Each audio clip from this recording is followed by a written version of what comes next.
اعوذ باللہ من الشیطان الرجیم بسم اللہ الرحمن الرحیم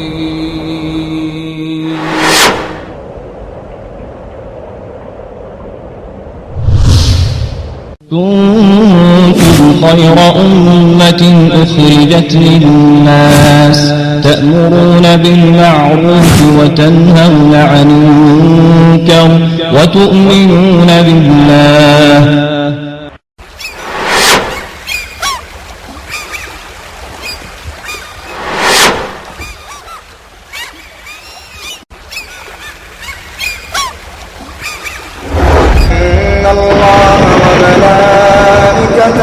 يصلون على النبي يا أيها الذين آمنوا صلوا عليه وسلموا تسليما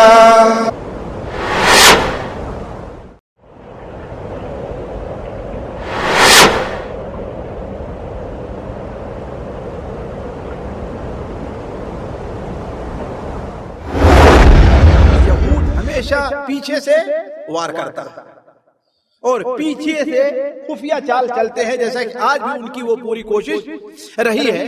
چنانچہ اس طریقے سے ان لوگوں نے مسلمانوں کے خلاف اہل مکہ اور ان کے ساتھ ملنے والے بنو سلیم وغیرہ کے لوگ، احابیش، دوسرے بنو خدا وغیرہ، احابیش جسے کہا جاتا ہے، اور اس طرح بنو غطفان کے لوگوں کو تیار کیا اور مدینہ منورہ پر حملے کا اعلان کیا۔ 10,000 کی فوج تیار کر کے مدینہ منورہ پر حملے کے لیے نکلے۔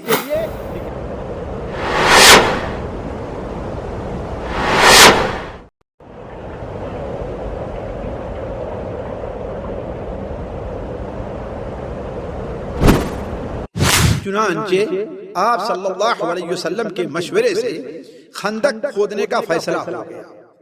گویا 6.25 میٹر چوڑی، 4.5 میٹر گہری اور تقریباً 2.5 کلومیٹر آپ صلی اللہ علیہ وسلم نے لمبی ایک خندق کھودنے کا آپ صلی اللہ علیہ وسلم نے فیصلہ کیا۔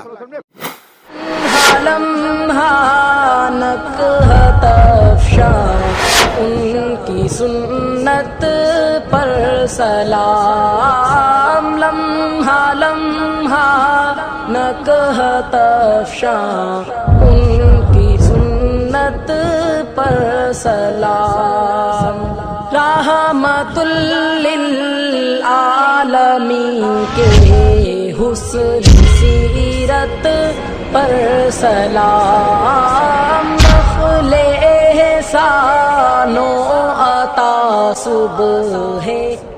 ولما رأى المؤمنون الأحزاب قالوا هذا ما وعدنا الله ورسوله وصدق الله ورسوله وما زادهم إلا إيمانا وتسليما۔ اور جب مومنوں نے ان لشکروں کو دیکھا تو کہنے لگے، یہ تو وہی بات ہے جس کا اللہ اور اس کے رسول نے ہم سے وعدہ کیا تھا، اور اللہ اور اس کے رسول نے سچ ہی کہا تھا، اور اس واقعے نے ان کے ایمان اور فرمانبرداری کو ہی مزید بڑھا دیا۔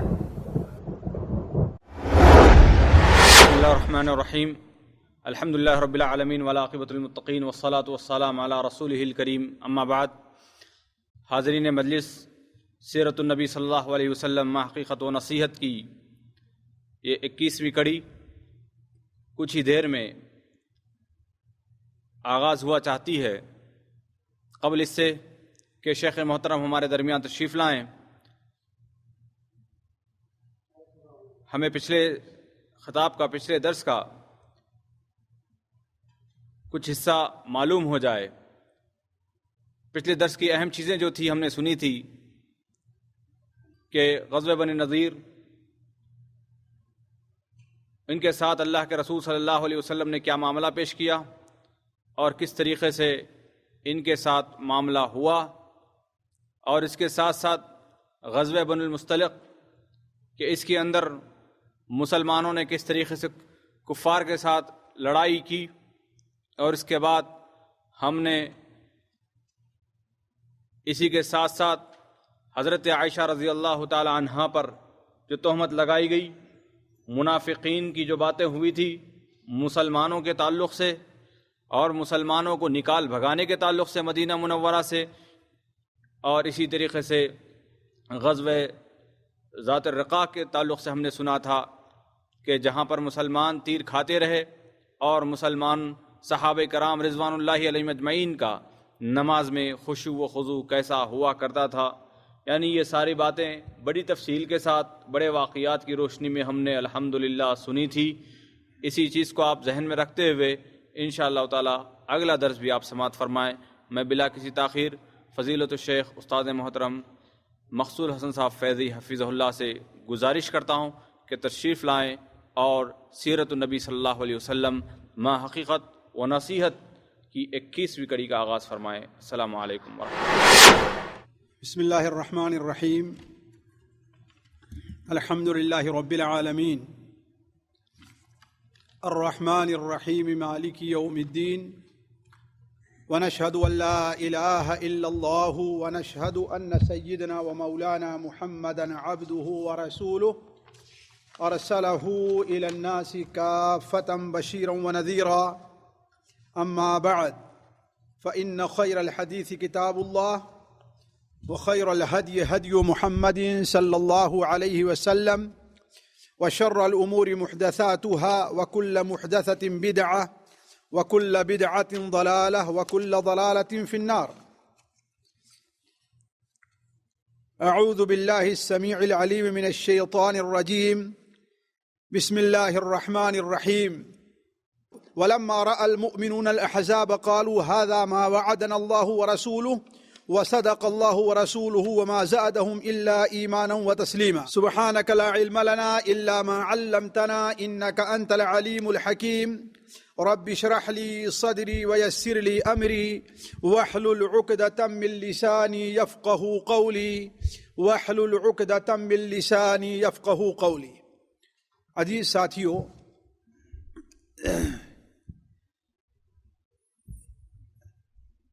نبی کریم صلی اللہ علیہ وسلم اور مشرکین خصوصاً قریش کے ساتھ غزوہ بدر میں جو لڑائی کا سلسلہ شروع ہوا تھا وہ مستقل چل رہا تھا. نبی کریم صلی اللہ علیہ وسلم نے ان کے ساتھ جو ایک سلسلہ اللہ تبارک و تعالیٰ کے حکم سے شروع کیا تھا، آپ صلی اللہ علیہ وسلم اس میں آگے ہی بڑھ رہے تھے، اور اللہ تبارک و تعالیٰ کے فضل و کرم سے ہر جگہ مسلمانوں کی خصوصی مدد ہوا کرتی تھی. ہر آنے والا سال کسی ایک جنگ کے خاتمے کے بعد کمزور ایمان لوگ یہ سمجھتے تھے کہ اب آگے کی منزل آسان سے آسان رہے گی، لیکن اللہ تبارک و تعالی کا کچھ کرنا، اس کی حکمت اور مسلمانوں کے لیے اس کی آزمائش کا کچھ ایسا معاملہ تھا کہ ہر آگے والی منزل، ہر آگے آنے والا سال مسلمانوں کے لیے مشکل اور پریشان کن ہی مرحلہ ہوا کرتا تھا. چنانچہ پچھلے درس میں آپ لوگوں نے سنا ہوگا کہ نبی کریم صلی اللہ علیہ وسلم نے بنو قریظہ کو، بنو نذیر کو مدینہ منورہ سے شہر بدر ہو جانے کا آپ نے حکم دیا. ادھر آپ صلی اللہ علیہ وسلم نے بدوی قبائل، مدینہ منورہ کے جنوب اور شمال شرق دونوں طرف جو بدوی قبائل آباد تھے، اور ان میں سے بہت جو قریش کے ہمنوا تھے، نبی کریم صلی اللہ علیہ وسلم نے دو بڑی اہم مہم روانہ کر کے، بلکہ خود اس میں شریک ہو کر کے آپ صلی اللہ علیہ وسلم نے اپنا ایک اثر قائم کر دیا. جنوب کی طرف بنو مستلق یا مریسیع کا واقعہ پیش آیا، اور شمال شرق کی طرف آپ صلی اللہ علیہ وسلم جسے بتایا تھا آج جہاں شہر حناکیہ آباد ہے، یہاں پر بنو غطفان کے جو قبائل تھے آپ صلی اللہ علیہ وسلم ان کی سرکوبی کے لیے آئے، جسے ذات الرقاع کہا جاتا ہے۔ اس سے مسلمانوں کا ایک رعب اطراف میں پھر قائم ہو گیا، جو غزوہ احد کے بعد اور بیر معونہ اور واقعہ رجی کے بعد کمزور پڑ گیا تھا۔ مسلمان کافروں سے، خصوصاً مکہ کے لوگوں سے کسی حالت میں بھی دبے نہیں تھے۔ حالانکہ مکہ کے لوگ تو یہ سمجھے تھے کہ غزوہ بدر کا بدلہ ہم نے لے لیا ہے، لیکن نبی کریم صلی اللہ علیہ وسلم نے سال بھری کے اندر یہ واضح کر دیا، ظاہر کر دیا کہ یہ نہ سمجھو کہ ہمارے اگر 70 آدمیوں کو تم نے شہید کر دیا ہے تو ہم کمزوری کی حالت میں ہیں۔ اسی لیے نبی کریم صلی اللہ علیہ وسلم نے قریش کا جو قافلوں کا جو راستہ تھا، تجارتی جو شاہراہ تھی، آپ صلی اللہ علیہ وسلم نے اس پر صحابہ کرام کو بیٹھایا کہ کفار کو تنگ کیا جائے، اور اس چیز کو کافر لوگ اچھی طرح سمجھ بھی گئے تھے، اگرچہ انہوں نے غزوہ احد میں مسلمانوں کے بہت سے لوگوں کو مار لیا تھا۔ چنانچہ سال بھر کے بعد جو وعدہ کر کے گئے تھے کہ بدر میں ہمارا اور تمہارا مقابلہ ہوگا، اللہ کے رسول صلی اللہ علیہ وسلم تشریف لے گئے، لیکن ابو سفیان اپنی جماعت کو لے کر کے واپس چلا گیا اور آگے نہیں آئے۔ لیکن ظاہر بات ہے انہیں مسلمانوں سے دشمنی تو تھی، مسلمانوں سے کھار تو کھائے ہوئے تھے، اور سب سے اہم چیز ان کے سامنے جو تھی وہ اپنی تجارتی شاہراہ کی حفاظت تھی کہ ہمیں اس کی حفاظت کرنی ہے۔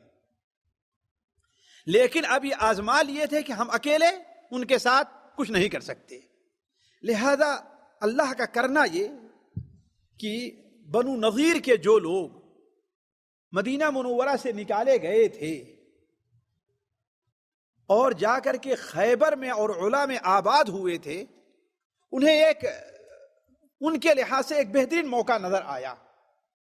چنانچہ بنو نذیر کے بڑے بڑے سردار حجی ابن اخطب، سلام ابن ابی الحقیق، ابو رافع، یہ سارے کے سارے مل کر کے مکہ مکرمہ گئے اور قریش کو ابھارنا چاہا مسلمانوں کے خلاف لڑائی کرنے کے لیے، اس لیے کہ یہود ہمیشہ پیچھے سے وار کرتا ہے اور پیچھے سے خفیہ چال چلتے ہیں، جیسا کہ آج بھی ان کی وہ پوری کوشش رہی ہے کہ اپنے کافی حد تک امن سے ہیں اور دنیا کے لوگوں کو آپس میں لڑایا ہوا ہے، مسلمانوں کو مسلمانوں سے لڑایا ہوا ہے، مسلمانوں کو نصارہ سے لڑایا ہوا ہے، اس طریقے سے لوگوں کو لڑا کر کے اپنے امن سے بیٹھے ہوئے ہیں۔ وہ یہ جانتے ہیں کہ اگر یہ لوگوں کی مسلمان کی نصارہ سے اور مسلمان کی آپس میں ایک دوسرے سے شیعہ اور سنی یہ اختلاف جہاں ختم ہوئے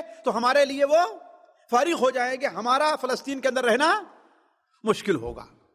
تو ہمیشہ یہ خفیہ چال چلتے تھے، لہذا انہوں نے یہ سوچا کہ بڑا اچھا موقع ہے، مکہ کے لوگوں کو مسلمانوں کے خلاف ابھارا جائے اور مدینہ منورہ سے شمال شرق کی طرف جو قبائل آباد ہیں، جسے بنو غطفان کے لوگ ہیں، بنو اسد ہیں، ان لوگوں کو بھی مسلمانوں کے خلاف ابھارا جائے۔ چنانچہ ان کا ایک وفد تقریباً 7-8 آدمی کی ایک وفد 7-8 آدمیوں کو لے کر کے مکہ مکرمہ جاتا ہے اور وہاں کے لوگوں سے بات کرتا ہے۔ مکہ کے لوگ بھی چونکہ وہ عرب کے سامنے یہ واضح کرنا چاہتے تھے کہ اصل صحیح دین کے اوپر ہم ہیں اور محمد اللہ صلی اللہ علیہ وسلم جو دین لے کر کے آئے وہ دین باطل ہے، لہذا وہ لوگوں سے اس قسم کے سوالات کیا کرتے تھے۔ چنانچہ ایک سوال انہوں نے کیا جس کا ذکر اللہ تعالیٰ نے قرآن مجید میں فرمایا ہے کہ تم لوگ اہل کتاب ہو، یعنی کون؟ یہود کے لوگ۔ ہمارے پاس تو کوئی کتاب نہیں ہے، ہم تو ایک عام لوگ ہیں، لیکن تمہارے پاس تو کتاب ہے نا، تم حق اور ناحق کو اچھی طریقے سے پہچانتے ہو، یہ بتاؤ کہ ہم لوگ حاجیوں کی خدمت کیا کرتے ہیں، حاجیوں کو حج کراتے ہیں، حاجیوں کو پانی پلاتے ہیں، بیت اللہ جو اللہ تعالیٰ کا مبارک گھر ہے اس کی ہم حفاظت کر رہے ہیں، اس کی خدمت کر رہے ہیں، ہم لوگ آیا حق کے اوپر ہیں یا محمد اللہم صلی اللہ علیہ وسلم وہ لوگ جو علیہ السلام جو رشتہ داری کو توڑنے والے ہیں، رشتہ داری کو توڑنے والے ہیں، آپ اور بیٹے میں تفریق کرنے والے ہیں، ہم سے لڑائی کرنے والا، یہ یعنی وہ حق کے اوپر ہے۔ یہود نے حق کو جاننے کے باوجود، ساتھیوں اس صدی کے بھی ایک یہودی مورخ نے اس واقعے کو ذکر کر کے لکھا کہ اس وقت کے یہودیوں کی بہت بڑی غلطی تھی، اس وقت کے یہودیوں کی بہت بڑی غلطی تھی کہ تھوڑی سی مصلحت، تھوڑے سے فائدے کے لیے انہوں نے جھوٹ بولا، اس بیانی سے کام لیا اور حق کو چھپایا۔ اس وقت کا بھی ایک یہودی لکھتا ہے، چنانچہ قریش نے یہ سوال کیا تو انہوں نے کہا کہ تمہارا دین محمد اللہ کے دین سے بہتر اور افضل ہے، نعوذ باللہ من ذالک۔ حالانکہ وہ یہ جانتے تھے، اچھی طریقے سے جانتے تھے کہ توحید کیا ہے، اور نبی صلی اللہ علیہ وسلم کو اچھی طریقے سے پہچانتے تھے۔ اس پر اللہ تبارک و تعالی قرآن مجید میں ان پر نکیر کرتا ہے کہ الم تر الی الذین اوتوا نصیبا من الکتاب یؤمنون بالجبت والطاغوت ویقولون للذین کفروا ہؤلاء اہدی من الذین آمنوا سبیلا۔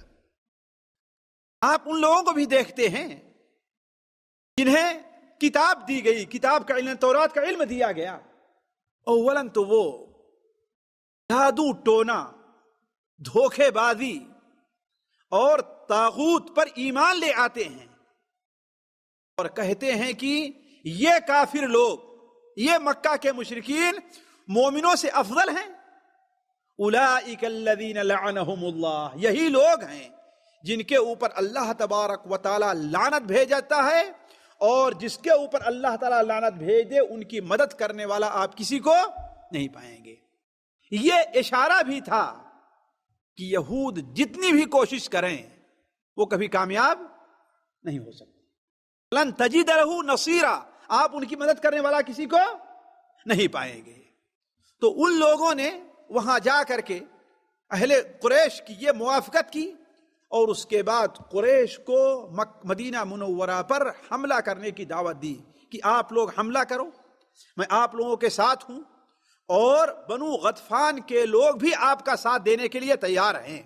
چنانچہ بنو نذیر کا کنانہ ابن ربیع ابن ابی الحقیق، اس کا ذکر اگلے درس میں یا کسی میں آئے گا، یہ شخص آتا ہے بنو غطفان کے پاس، اور بنو غطفان کا سردار عیینہ ابن حصن الفزاری تھا۔ اسے اولاً تو ابھارا، کہا دیکھتے نہیں ہو تمہارے لیے ایک مشکل مسئلہ رہا ہے، ہمارے کچھ لوگ قریش کے پاس گئے ہیں، قریش ان سے لڑنے کے لیے تیار ہے، لہذا تم سارے لوگ ایک ساتھ مل کر کے آؤ اور محمد اور ان کے ساتھیوں کو جڑ سے اکھاڑ کر پھینکا جائے۔ شروع میں عیینہ ابن حصن تیار نہیں ہوا تو انہوں نے کہا کہ خیبر کی سال بھر کا کھجور، سال بھر کی آمدنی ہم تمہیں دینے کے لیے تیار ہیں، سال بھر کی آمدنی ہم تمہیں دینے کے لیے تیار ہیں۔ اور آج بھی ساتھیوں اگر آپ دیکھیں تو آج وہ لوگ جو یہودی ہیں یا ان کی اصل یہودیت کی ہے، وہ بھی کسی ملک میں ان کو پاش کرنے کے لیے یہ طریقہ استعمال کرتے ہیں۔ آج کے یہود ہوں یا ان کے چیلے امریکہ یا یورپ ہوں، یا اسے ہم جوڑ رکھنے والے نصارہ اور رافضہ اور شیعہ حضرات ہوں، یہ اگر آپ دیکھیں تو ان کی سیاست دیکھیں گے تو ان کے بجٹ کا ایک بہت بڑا حصہ ان تمام چیزوں کے لیے خاص کر دیا گیا ہے۔ تو یہودیوں نے کہا کہ ہم خیبر کی آمدنی کا، ایک سال کی پوری آمدنی ہم تمہیں دینے کے لیے تیار ہیں۔ اور اہل بادیہ کا یہ خاصہ رہا ہے ساتھیوں کہ انہیں کچھ ملنا چاہیے۔ انہیں جہاں فائدہ ہوگا ان کے ساتھ اپنا چلے جائیں گے، جو انہیں دے گا ان کا ساتھ وہ دیں گے۔ اگر اہل بادیہ کی آپ تاریخ دیکھیں تو چنانچہ اس طریقے سے ان لوگوں نے مسلمانوں کے خلاف اہل مکہ اور ان کے ساتھ ملنے والے بنو سلیم وغیرہ کے لوگ، احابیش، دوسرے بنو خدا وغیرہ، احابیش جسے کہا جاتا ہے، اور اس طرح بنو غطفان کے لوگوں کو تیار کیا اور مدینہ منورہ پر حملے کا اعلان کیا۔ نبی کریم صلی اللہ علیہ وسلم کو جب یہ خبر ملتی ہے، ساتھیوں یہ لشکر کل مل کر کے 10,000 تھا تقریباً، جبکہ پورے مدینہ منورہ کی آبادی، بڑے بوڑھے بچے عورتیں ملا کر کے بھی شاید اتنے لوگ نہ ہوتے اس وقت جو مسلمان تھے، اتنے نہ ہوتے۔ 10,000 کی فوج تیار کر کے مدینہ منورہ پر حملے کے لیے نکلے۔ نبی کریم صلی اللہ علیہ وسلم کو جب معلوم ہوا کہ قریش ایسی تیاری کر رہے ہیں اور فوج جمع کر رہے ہیں، یہاں تک کہ آپ کو اطلاع ملتی ہے کہ فوج مدینہ منورہ کا رخ کر رہا ہے، آپ صلی اللہ علیہ وسلم نے صحابہ کرام سے مشورہ کیا کہ کیا کرنا چاہیے، اس لیے کہ یہ بڑا مشکل مرحلہ ہے اتنی فوج سے مقابلہ کرنا۔ اس لیے کہ دیکھیو ساتھیو، اللہ تعالیٰ اپنے مومن بندوں کی مدد کرتا ہے، لیکن اس کے ساتھ ساتھ مومنوں سے مطالبہ ہے کہ ظاہری وسائل جو ہیں ان کو بھی استعمال کریں، ظاہری وسائل سے پیچھے اپنا نہ چھڑائیں، ظاہری وسائل آپ کے پاس نہ ہوں اور وہ استعمال نہ کیجئے آپ اور اللہ تعالیٰ کی مدد کے امیدوار رہیے، یہ ایسا نہیں ہو سکتا۔ آپ اسی لیے اللہ تعالیٰ کہتا ہے وَأَعِدُّوا لَهُمْ مَا اسْتَطَعْتُم مِّن قُوَّةٍ مِّن رِّبَاطِ الْخَيْلِ، دشمنوں کے مقابلے کے لیے جتنا تم سے ہو سکے تم طاقت اور قوت کو اکٹھا کرو، اس کی تیاری کرو، غیر اس کی تیاری کے جہاد نہیں ہوتا۔ تو آپ صلی اللہ علیہ وسلم نے صحابہ کرام سے مشورہ کیا کہ کیا کرنا چاہیے۔ آخر میں طے یہ ہوا کہ مدینہ منورہ کی ساتھیوں آبادی جو ہے وہ، یہ دیکھیے یہ نقشہ ہم نے آپ کے سامنے لے لیا ہے، یہ دیکھیے اللہ تبارک و تعالیٰ کی ایک ایسی حکمت ہے کہ مدینہ منورہ کی آبادی جو اس وقت مدینہ میں جو آبادی تھی وہ اس کی حفاظت کا کچھ فطری انتظام تھا۔ اولاً تو دیکھیں گے آپ یہاں سے مدینہ منورہ جائیں تو شمال شرق کی طرف مدینہ منورہ سے پہلے آپ کو کالے کالے اور نوکیلے پتھر دکھائی دیں گے۔ ابھی آج آپ دن میں سفر کریں گے تو آپ کو اندازہ لگے گا، جس کے اوپر آج کل جوتا پہن کے چلنا بھی مشکل ترین کام ہے۔ اگر لوہے کا بھی جوتا انسان پہن کے چلے تو شاید وہ بھی ٹوٹ جائے کچھ دیر میں۔ اسی لیے ان پر اس راستے پر آنا لوگوں کے لیے یا پار کرنا بڑا مشکل تھا۔ دوسری چیز یہ ہے کہ مدینہ منورہ کی آبادی میں چاروں طرف ارد گرد کھجور کے بہت زیادہ باغات تھے، اسی لیے قریش جب غزوہ احد میں، حالانکہ مدینہ منورہ سے مکہ کس طرف ہے؟ جنوب کی طرف ہے، اور احد پہاڑ کس طرف ہے؟ شرق کی طرف ہے، شرق شمال کی طرف ہے۔ وہ لوگ آخر جنوب طرف سے کیوں نہیں آئے؟ اس لیے کہ قبا اور ادھر آبادی اور کھجور کے باغ تھے، کسی فوج کا اس طرف سے آنا ایک مشکل کام تھا، لہذا وہ لوگ جنوب کی طرف سے آ کر کے ایسے مدینہ منورہ کی طرف آئے۔ تو اللہ تبارک تعالیٰ کرنا یہ کہ مدینہ منورہ کے تین طرف حفاظتی انتظام اس طریقے سے تھے کہ یا تو پتھریلی زمین تھی، پتھریلی زمین تھی، یہ دیکھیے حرہ، یہ شمال ہے، یہ جنوب ہے، شمال یہ جنوب ہے، اور یہ شرق ہے اور یہ غرب ہے، یہ شرق ہے یہ غرب ہے، یہ دیکھیے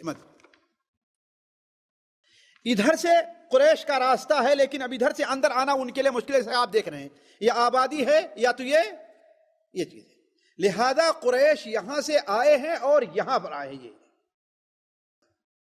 یہ جگہ جو تھی یہ خالی جگہ تھی، یہ احد پہاڑ ہے یہاں جو دکھ رہا ہے آپ کو یہ، اور یہ جگہ جو تھی خالی تھی، ادھر نہ کوئی بڑی وادی تھی نہ یہ حرہ یعنی پتھریلی زمین تھی اور نہ کھجور کے باغات تھے، تو خطرہ تھا کہ مدینہ منورہ سے حملہ اس طرف سے ہوگا۔ یہ جگہ جو بنتی تھی یہ تقریباً 2 سے 2.5 کلومیٹر ہے، 2 سے 2.5 کلومیٹر ہے۔ نبی کریم صلی اللہ علیہ وسلم نے صحابہ کرام کے مشورے سے یہ فیصلہ کیا کہ اس جانب ایک خندق کھود دینی چاہیے۔ بڑا مشہور ہے، حالانکہ وہ روایت صحیح نہیں ہے، کہ یہ مشورہ حضرت سلمان فارسی رضی اللہ تعالیٰ عنہ نے دیا تھا۔ مشکل یہ ہے کہ ہم نہیں کہتے، اس کا ذکر کتابوں میں نہیں ہے۔ پچھلے مؤرخین جو لکھتے آئے ہیں وہ یہ کہتے ہیں کہ کہا جاتا ہے کہ یہ مشورہ کس نے دیا ہے؟ سلمان فارسی نے۔ لیکن ہمارے اردو کے مؤرخین نے کیا کہا کہ یہ مشورہ سلمان فارسی نے دیا۔ دیکھیں دونوں میں کتنا فرق ہے۔ کیا لکھتے ہیں؟ کہا جاتا ہے کہ یہ مشورہ کس نے دیا تھا؟ حضرت سلمان فارسی نے۔ اس کا مطلب ہے کہ خود وہ اشارہ کر رہے ہیں کہ یہ بات صحیح نہیں ہے، اس میں کمزوری ہے اس میں۔ لیکن ہمارے اردو کے مورخین، ہم نے کئی مورخین کی کتاب دیکھی، ہر ایک کیا کہتے ہیں؟ یہ فیصلہ یہ مشورہ کس نے دیا تھا؟ حضرت سلمان فارسی نے۔ ہو سکتا ہے دیا ہو، لیکن تاریخ کے لحاظ سے حقیقت سے یہ چیز ثابت نہیں آتی، بلکہ میں یہ سمجھتا ہوں کہ نبی کریم صلی اللہ علیہ وسلم کو قیادت میں، فوجی قیادت میں جو مہارت حاصل تھی اور اللہ نے اپنی طرف سے آپ کو جو ہنر دیا تھا، یہ اس کا ایک مظہر ہے کہ نبی کریم صلی اللہ علیہ وسلم نے سب سے پہلے خندق کھودنے کا کس نے مشورہ دیا؟ نبی صلی اللہ علیہ وسلم نے۔ اس سے پہلے کم سے کم عرب میں اس کا ذکر کہیں ملتا نہیں ہے۔ آپ صلی اللہ علیہ وسلم نے دیکھا کہ مسلمان بظاہر ظاہری لحاظ سے میدان میں نکل کر کے لڑنا ان کے لیے کیا ہے؟ مشکل ہے۔ لہذا آپ صلی اللہ علیہ وسلم نے مشورہ دیا کہ کیا کرنا چاہیے؟ ہمیں ایک خندق کھود دینی چاہیے۔ چنانچہ آپ صلی اللہ علیہ وسلم کے مشورے سے خندق کھودنے کا فیصلہ ہو گیا۔ خندق ساتھیوں جو کھودی گئی تھی، جیسا ہم نے آپ سے کہا کہ تقریباً 2 سے 2.5 کلومیٹر تک ہے، جس کی گہرائی 7 ہاتھ رکھی گئی، یعنی تقریباً 4.5 میٹر گہرا، تاکہ کوئی آدمی کود کر کے بھی اس سے نکلنا اس کے لیے کیا ہو جائے؟ مشکل ہو جائے۔ اور اس کی چوڑائی جو رکھی گئی وہ 9 ہاتھ تھی۔ تو 9 ہاتھ تھی، اس لیے کہ گھوڑا بھی اگر اتنی لمبی چھلانگ لگانا چاہے تو پار نہیں کر سکتا ہے، جو تقریباً 5.25 میٹر ہوتی ہے۔ 6 میٹر گویا 5.25 میٹر چوڑی، 4.5 میٹر گہری اور تقریباً 2.5 میٹر لمبی خندق کھودنے کا آپ صلی اللہ علیہ وسلم نے مشورہ دیا۔ جی نہیں، 2.5 کلومیٹر، 250 کلومیٹر لمبی 2.5 میٹر تھی، 2.5 کلومیٹر تھی۔ 2.5 میٹر ہم نے کہا نہیں، 2.5 کلومیٹر، نعوذ باللہ من ذالک۔ 2.5 کلومیٹر آپ صلی اللہ علیہ وسلم نے لمبی ایک خندق کھودنے کا آپ صلی اللہ علیہ وسلم نے فیصلہ کیا۔ چنانچہ مسلمان بڑے جذبے میں، ظاہر بات اپنی حفاظت بڑی اہم چیز ہے، بلکہ آپ صلی اللہ علیہ وسلم نے وہاں پر ایک ہنر سے یہ بھی کام لیا کہ 10 گز متعین کر دیا، یا 10 ہاتھ یا 40 ہاتھ متعین کر دیا، اور ہر 40 ہاتھ کے اوپر آپ نے 10 صحابہ کو لگا دیا۔ کچھ حصہ آپ نے خصوصاً مہاجرین کے حوالے کیا اور کچھ حصہ انصار کے حوالے کیا۔ یہ خندق کھودنی شروع ہوئی، اور کم سے کم جو ذکر آتا ہے وہ 6 دن کا ذکر آتا ہے، لیکن یہ بات ذرا سمجھ میں کم آتی ہے۔ بعض روایات میں ہے کہ 15 دن تک مسلمان اسے کھودتے رہے، بعض روایات میں 20 دن کا ذکر ہے۔ علا کل حال مسلمانوں نے جو اللہ کے رسول نے جو وقت متعین کیا تھا، اتنے دنوں میں آپ صحابہ کرام نے خندق کھود کر کے تیار کی۔ خندق کھودنے میں ایک مسلمانوں نے عقل مندی سے اور کام لیا۔ خندق کھود کر کے جو مٹی بچتی تھی اسے کیا کرتے تھے مسلمان؟ کیا کرتے تھے؟ کچھ مٹی تو دور پھینک دی جاتی تھی، اور کچھ مٹی جو مسلمانوں کا علاقہ تھا وہاں پر رکھ دی جایا کرتی تھی۔ یہ حکمت تھی، کافروں کی طرف مٹی نہیں رکھی جاتی۔ کیوں؟ اس لیے کافروں کی طرف رہتے کافر اس مٹی کو اندر گرا کر کے پاٹ سکتے ہیں، لہذا کیا کیا اسے کہ اس میں یہ بھی رہے کہ ہاں اس کافر اس مٹی کو استعمال نہ کر سکے. اور دوسری چیز یہ ہے کہ ظاہر بات اگر 4.5 میٹر گہری کھودی گئی ہے تو اور کیا ہے 6.5 میٹر جو ہے اگر چوڑی ہے تو مٹی کافی نکلی ہوگی. اتنی مٹی کافی اس طرف رہے گی تو اس میں فائدہ کیا ہوگا کہ مسلمانوں کو مٹی کے نیچے سے پیچھے سے چھپ کر کے ان کے اوپر تیر مارنے کا موقع, ادھر سے تیر آئے تو مٹی کے پیچھے چھپ جائیں گے. 2 فائدہ تھا. لہذا یہ مٹی اس طرف رکھی گئی جس طرف مسلمانوں کا علاقہ یعنی مدینہ منورہ کا علاقہ تھا. اور بھی آپ صلی اللہ علیہ وسلم نے کچھ صحابہ کرام کو متعین کیا کہ پہاڑوں سے لا کر کے پتھر یہاں اکٹھا کر لیں تاکہ وقت پڑنے پر تیر تو ان کے اوپر برسایا جائے گا ہی, پتھر مار کر کے بھی انہیں پیچھے کیا جا سکے. علا کل حال نبی کریم صلی اللہ علیہ وسلم کی بتائی ہوئی ترکیب کے مطابق یہ مرحلہ پیش آیا. ساتھیو, اس خندق کی کھدائی میں مسلمانوں کو بڑی تکلیف اور پریشانی اٹھانی پڑی ہے, بڑی پریشانی اٹھانی پڑی ہے. یہ نہ سمجھیں کہ ہاں ایک مشکل کام تھا. کیوں؟ اس لیے کہ اولاً تو مسلمانوں کے پاس مزدور اتنے زیادہ, غلام اتنے زیادہ نہیں تھے. وجہ اس کی تھی کہ نبی کریم صلی اللہ علیہ وسلم جب تشریف مدینہ منورہ میں لے آئے تو مسلمانوں نے تقریباً اپنا سارا کچھ, اپنی ساری کوشش کس کے لیے, دین کے لیے وقف کر دی تھی. حتیٰ کہ ان کے جو کھیت تھے اس کی بھی صحیح خدمت نہیں کر پاتے تھے, اس کی بھی صحیح خدمت نہیں کر پاتے تھے. یہ ایک اور وجہ تھی کہ مالی اعتبار سے انہیں بڑی تنگی کا سامنا کرنا پڑتا تھا. اور یہ موسم ساتھیوں سردی کا تھا, یہ موسم سردی کا تھا جس کی وجہ سے کھانے پینے کی چیزوں کی بھی کمی تھی.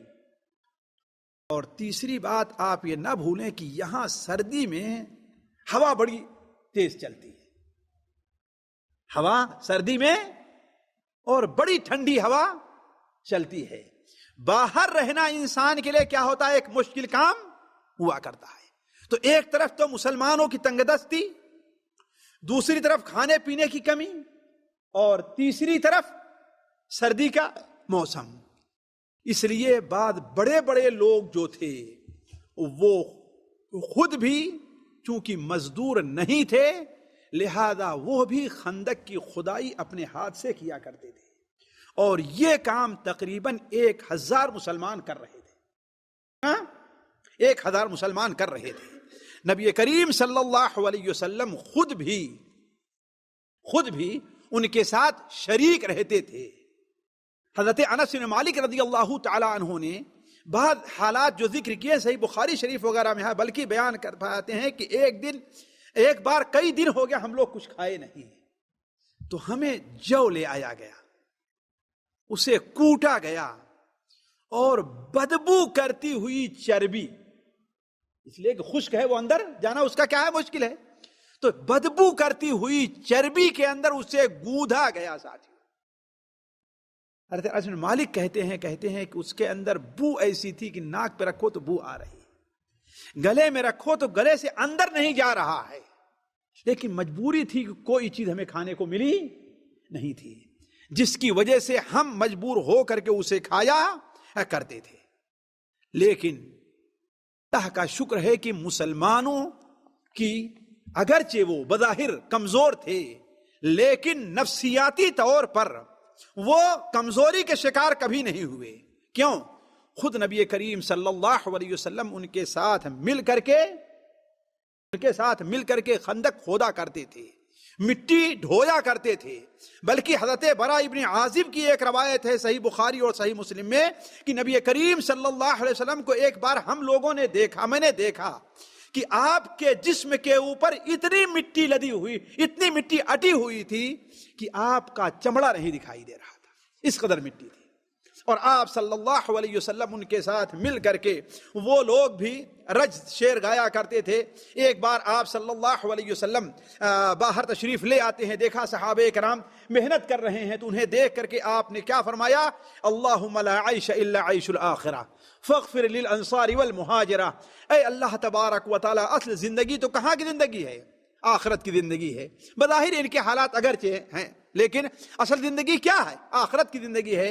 اے اللہ تبارک و تعالی انصار اور مہاجرین کو تو بخش دے.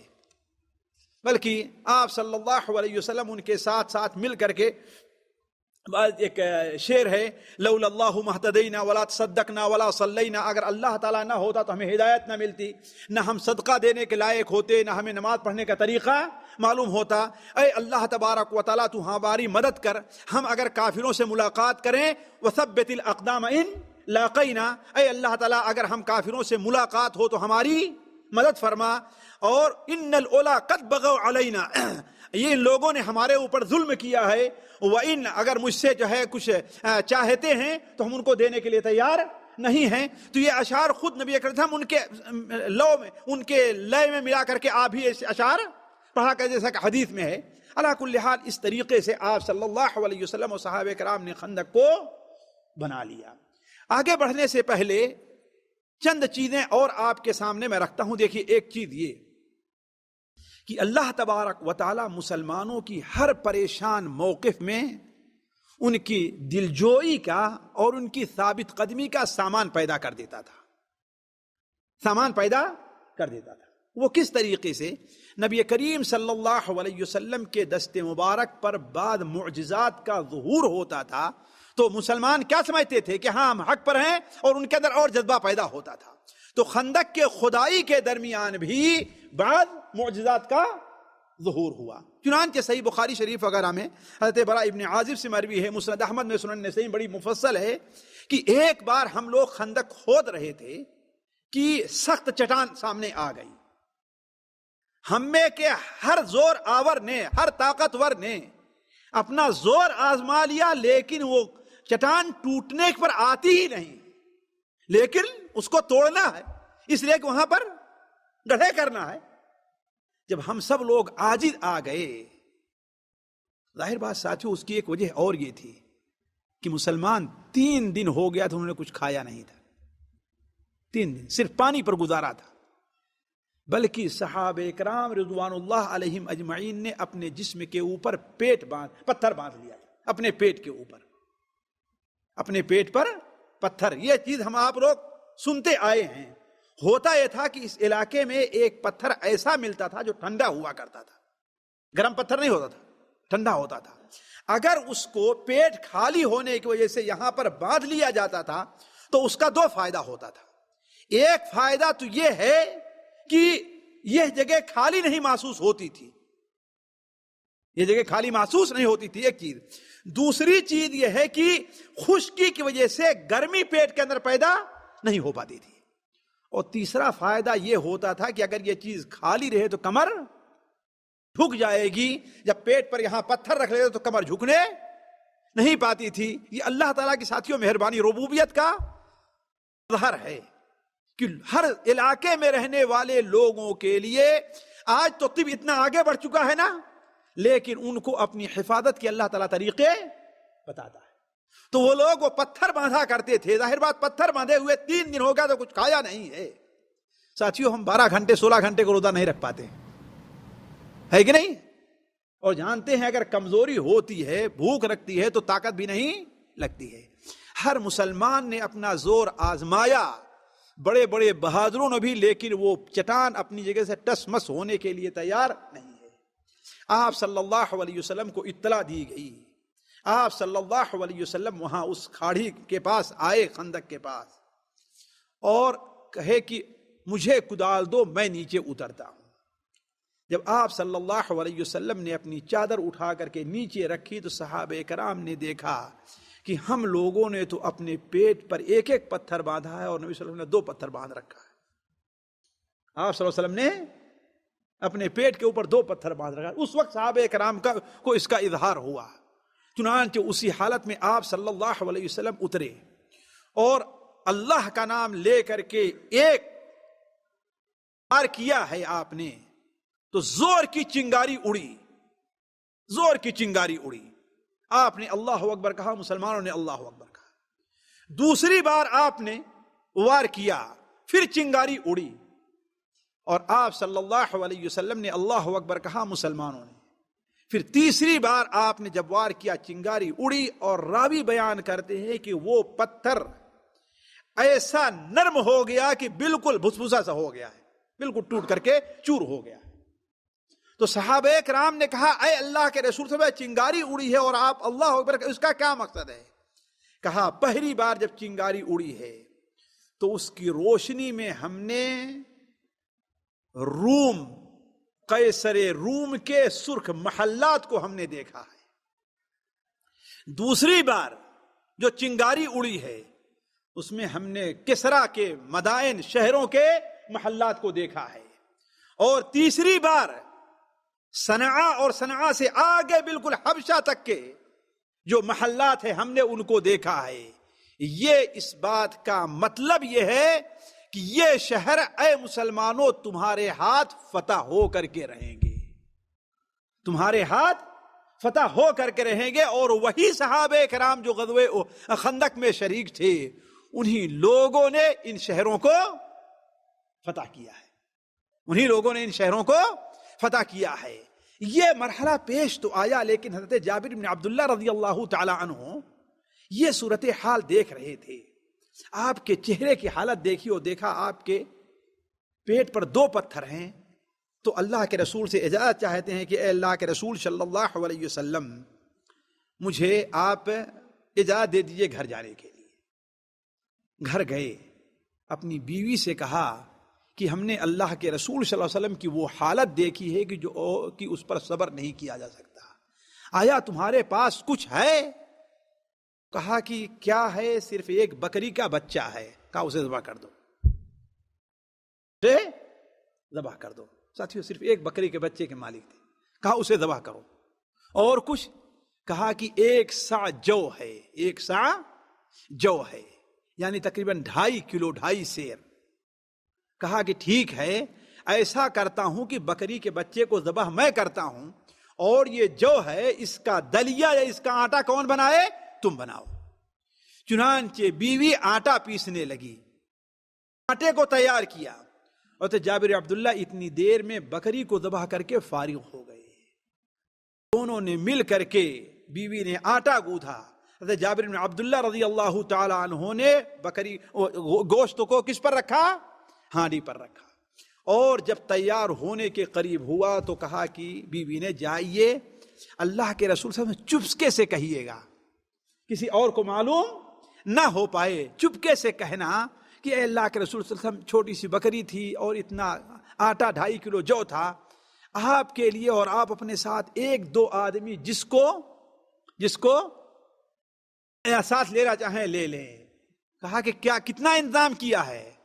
کہا اتنا ہے۔ آپ نے فرمایا کثیر طیب، یہ تو بہت زیادہ اور بڑی اچھی چیز ہے۔ اور آپ صلی اللہ علیہ وسلم نے پورے اہل خندق کو دعوت دے دی، پورے اہل خندق کو دعوت دے دی کہ جابر ابن عبداللہ نے تمہارے مہمانی کا سامان کیا ہے، چلو سارے لوگ کتنے تھے ساتھیوں؟ 1000 تھے۔ کتنے تھے؟ 1000 تھے۔ حضرت جابر بن عبداللہ گھبرائے اور بھاگتے ہوئے اپنے گھر آتے ہیں، لیکن ان سے آپ نے کہہ دیا تھا کہ دیکھو میرے آنے کا انتظار کرو۔ بھاگتے ہوئے جا کر اپنی بیوی سے کہتے ہیں یہ دیکھو اللہ کے رسول صلی اللہ علیہ وسلم نے تو پورے اہل خندق کو دعوت دے دی ہے۔ اب میاں بیوی کا آپس میں تکرار ہونے لگی۔ بیوی نے کہا ہم نے منع نہیں کیا تھا آپ کو، کہا ہم نے تو آپ سے کہا ہے۔ اس پاک بیوی نے کہا پھر اللہ کے رسول صلی اللہ علیہ وسلم تم نے بتایا ہے کہ ہاں اتنا ہے ہے؟ کہا کہ ہاں ہم نے بتا دیا ہے۔ کہا جاننے کے بعد جب آپ صلی اللہ علیہ وسلم لوگوں کو لے کر کے آ رہے ہیں تو گھبرانے کی ضرورت نہیں ہے، پریشان ہونے کی ضرورت نہیں ہے۔ آپ صلی اللہ علیہ وسلم وہاں پر پہنچے، آپ نے کہا آٹا کہاں ہے؟ آٹا لے آؤ۔ آپ نے اس پر دم کیا اور اس میں اپنا لعاب دہن لگا دیا۔ یہیں سے ہمارے یہاں بہت سے لوگ کیا کہتے ہیں، فاتحہ کرنے کی دلیل لیتے ہیں، نعوذ باللہ من ذالک۔ فاتحہ کا اس سے کیا تعلق ہے ساتھی؟ فاتحہ کا اس سے کیا تعلق ہے کہ نہیں؟ اور میں جانتا ہوں کہ مولوی جو فاتحہ کرتا اگر تھوکے گا تو کوئی کھائے گا نہیں اس کو، ہے کہ نہیں؟ کوئی نہیں اس کو کھائے گا۔ تو اس کا فاتحہ سے کوئی تعلق نہیں، اللہ کے رسول کا ایک معجزہ ہے، آپ کی ایک دعا ہے۔ یا فاتحہ میں جو کھانا ہو تو اسے بھی کہیں پڑھتے دیکھا ہے آپ نے کہ 2 آدمی کا کھانا ہو اور 20 آدمی 200 آدمی کھا لیں اس کو؟ تو یہ بلا وجہ لوگ بدعت پہلے ایجاد کرتے ہیں، پھر اس کے لیے دلیلیں ڈھونڈ کر کے لے آتے ہیں. حالانکہ چاہیے یہ کہ پہلے دلیل ہو پھر اس سے کوئی مسئلہ اپنایا جائے. ہمارے ہاں پہلے لوگ بدعت ایجاد کرتے ہیں، پھر اس کے لیے دلیلیں ڈھونڈ کر کے لانا شروع کرتے ہیں. تو آپ صلی اللہ علیہ وسلم نے اس پر دم کیا اور کہا کسی روٹی پکانے والی کو پڑوس سے بلا لو، صرف 2.5 سیر آٹا ہے، اور ہنڈیا کو آپ نے اس میں دم کیا، لعاب دہن اپنا ڈالا اور کہا کہ اسے چولہے ہی پر رہنے دو اور صرف جو ہے چمچے سے نکالنا، بس اور کچھ نہیں. آپ صلی اللہ علیہ وسلم نے 10 آدمیوں کو اندر آنے کی آپ صلی اللہ علیہ وسلم نے دعوت دی. حضرت جابر ابن عبداللہ کہتے ہیں روٹی پکتی جا رہی تھی، نہ آٹا ختم ہونے پر آتا تھا اور اس میں سے سالن اور گوشت نکلتا تھا، نہ اس میں سے گوشت ختم ہونے پر آ رہا تھا. یہاں تک کہ سارے اہل خندق اس سے آسودہ ہو کر کے کھائے. اس کے بعد آپ صلی اللہ علیہ وسلم نے کہا حضرت جابر بن عبداللہ کی بیوی سے کہ پکاؤ اور پاس پڑوس میں بھی دے دو، اس لیے کہ لوگوں کو کھانے پینے کی بڑے پریشانی لاحق ہوئی ہے. تو اس قسم کے معجزات کو ظاہر کر کے اللہ تبارک و تعالی مسلمانوں کی دلجوئی کرتا تھا، ثابت قدمی، تاکہ انہیں معلوم ہو جائے کہ ہم اللہ کے رسول کے ساتھ ہیں اور یہ تکلیف اور پریشانی برداشت کر رہے ہیں. اس کے آگے کیا ہے؟ اللہ تعالی ہمارے لیے بڑی آسانیاں پیدا کرنے والا ہے. علی کل حال مسلمان جب اس سے فارغ ہو گئے تو نبی کریم صلی اللہ علیہ وسلم نے بچوں کو مسجد نبوی کے مشرق کی طرف فارع نامی ایک قلعہ تھا، اس میں عورتوں اور بچوں کو رکھ دیا، عورتوں اور بچوں کو وہاں کر دیا. اور آپ صلی اللہ علیہ وسلم 3000 کی فوج لے کر کے خندق کے پاس پہنچ گئے. ادھر سے کافروں کا لشکر، اہل مکہ کا لشکر ایسے آ کر کے اس طرف جہاں آج مسجد قبلتین واقع ہے اس کے قریب آ کر کے ٹھہرتا ہے، اور ادھر سے ان لوگ بنو غطفان کا آ کر کے احد پہاڑ کی طرف آ کر کے ٹھہر جاتا ہے. اور پھر آگے جب مل کر کے دونوں 10,000 کا لشکر مدینہ منورہ کی طرف آگے بڑھتا ہے تو خندق کو دیکھ کر کے دنگ رہ جاتا ہے. وہ سوچ کر تو یہ آیا تھا کہ اب ہم مدینہ میں کیا ہے داخل ہو جائیں گے، لیکن اپنے سامنے کیا ہے؟ ایک خندق دیکھا ہے، اور کیا دیکھتا ہے کہ سامنے مسلمان تیر لے کر کے کھڑے ہوئے ہیں. اب یہ ان کے لیے ایک عجیب بات تھی اور ان کے لیے بڑا مشکل مرحلہ تھا. دوسری طرف نبی کریم صلی اللہ علیہ وسلم نے ایک حکمت یہ بھی اپنائی کہ یہ فوج تو تھی، اس فوج سے کبھی آپ 200 اور کبھی 500 کا دستہ متعین کرتے تھے، اور مدینہ منورہ میں وہ گشت لگاتا رہتا تھا. اس کا 2 فائدہ تھا، کہیں دوسری طرف سے جو باغات کے راستے ہیں کافر اس طرف سے مدینہ منورہ میں داخل ہونے کی کوشش نہ کریں، ایک چیز. دوسری چیز، ابھی بھی مدینہ منورہ میں یہودیوں کا ایک قبیلہ آباد ہے، یعنی بنو قریظہ. کہیں ایسا نہ ہو کہ غافل پا کر کے مسلمانوں پر وہ حملہ کر دے. تو آپ صلی اللہ علیہ وسلم نے یہ نہیں کہ صرف آپ نے فوج کو آگے کیا، بلکہ آپ صلی اللہ علیہ وسلم نے گشتے بھی آپ متعین کیے جو مدینہ منورہ میں گشتے لگاتے رہے. یہ شوال کا آخر کا مہینہ تھا ساتھیوں. اب اسی طرف اللہ تبارک و تعالی ارشاد فرماتا ہے، اسی طرح اشارہ کرتے ارشاد فرماتا ہے وَلَمَّا رَأَى الْمُؤْمِنُونَ الْأَحْزَابَ قَالُوا هَذَا مَا وَعَدَنَا اللَّهُ وَرَسُولُهُ. جب مسلمانوں نے احزاب یعنی جماعتوں کو دیکھا تو کیا کہا؟ ہاں یہ وہی ہے جس کا وعدہ ہم سے اللہ اور اس کے رسول نے کیا تھا. وَصَدَقَ اللَّهُ وَرَسُولُهُ، اللہ اور اس کے رسول نے سچ کہا. وَمَا زَادَهُمْ إِلَّا إِيمَانًا وَتَسْلِيمًا، اس سے مسلمانوں کے ایمان میں اضافہ ہوا. ساتھیو، اس غزوے سے متعلق سورہ الاحزاب کی 13 نمبر آیت سے لے کر کے 9 نمبر آیت سے لے کر 9 نمبر آیت سے لے کر کے 23 نمبر آیت تک نازل ہوئی ہے. یہ پوری آیات اگر آپ پڑھیں اس کا ترجمہ دیکھیں تو آپ کو غزوہ احزاب کا اندازہ ہوگا. ساتھیو، اب دونوں فوجیں آمنے سامنے ہیں. اب ظاہر بات ہے نہ ہی مسلمان اس کے اوپر، نہ ہی کافر خندق کو پار کر سکتے ہیں، اور نہ ہی مسلمانوں تک پہنچ سکتے ہیں. مسلمان نگرانی کر رہے ہیں. لیکن آپ لوگ یہ نہ سمجھیں کہ اس طریقے سے مسلمانوں کو آسانی سے کافروں نے چھوڑ دیا. کافر برابر کوشش کرتے رہے، تیر برساتے رہے، پار کرنے کی کوشش کرتے رہے، خندق کو پاٹنے کی کوشش کرتے رہے، بلکہ بسا اوقات تو ایسا مرحلہ پیش آیا ہے کہ ایک بار کافروں کا زور اتنا بڑھا کہ ظہر کے بعد سے مغرب ہو گئی اور مسلمانوں کو نماز عصر پڑھنے کا موقع نہیں ملا۔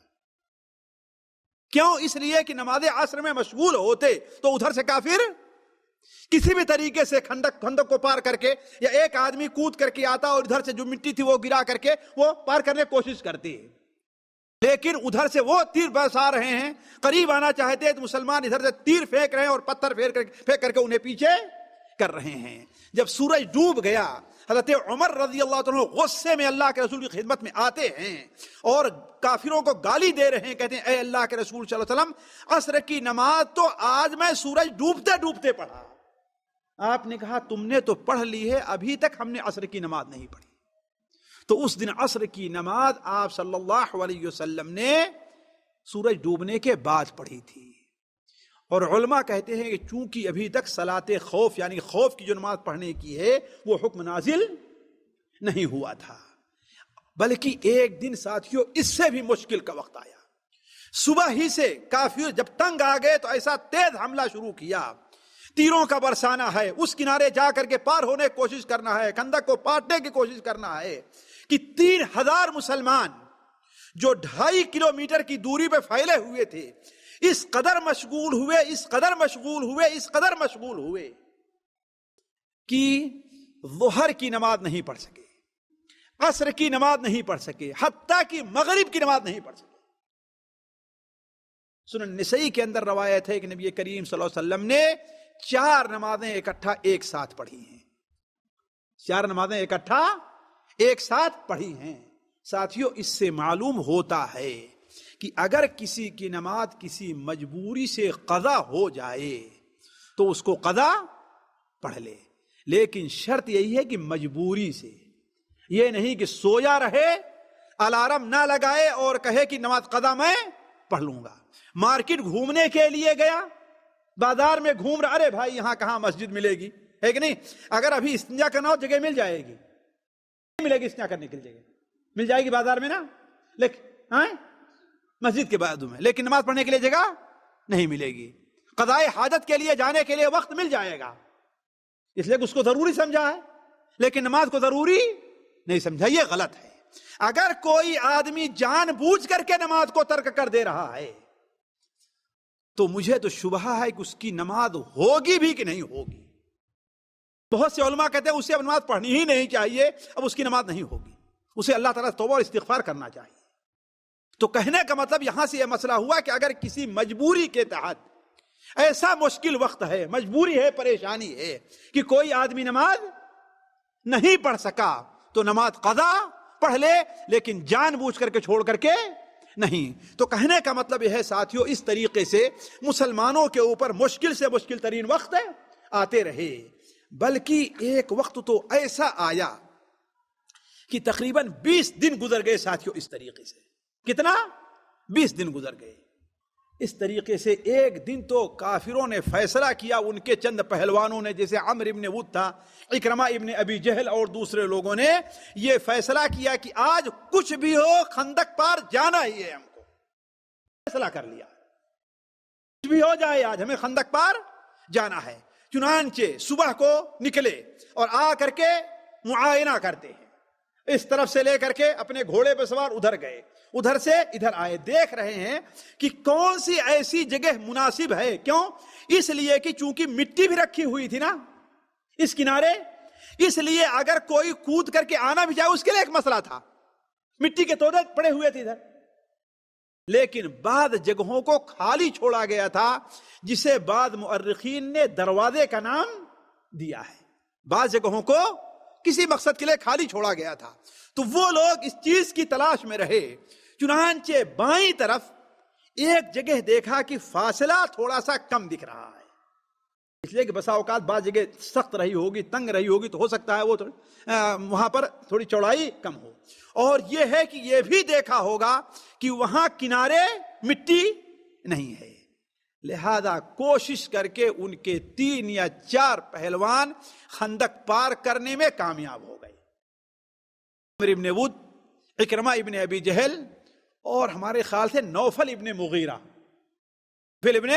مغیرہ اور 2 ایک پہلوان. لیکن حضرت علی رضی اللہ تعالی عنہ عمر ابن ود کے مقابلے میں آئے اور اس سے مقابلہ کیا اور اسے قتل کر دیا.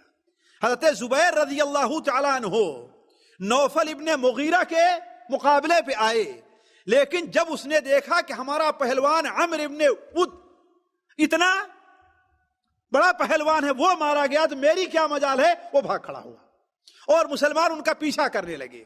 ہوا یہ کہ نوفل ابن مغیرہ نے اپنے گھوڑے کو کودایا تو، لیکن اس کا گھوڑا پورا نہیں کود سکا اور خندق میں نیچے گر گیا.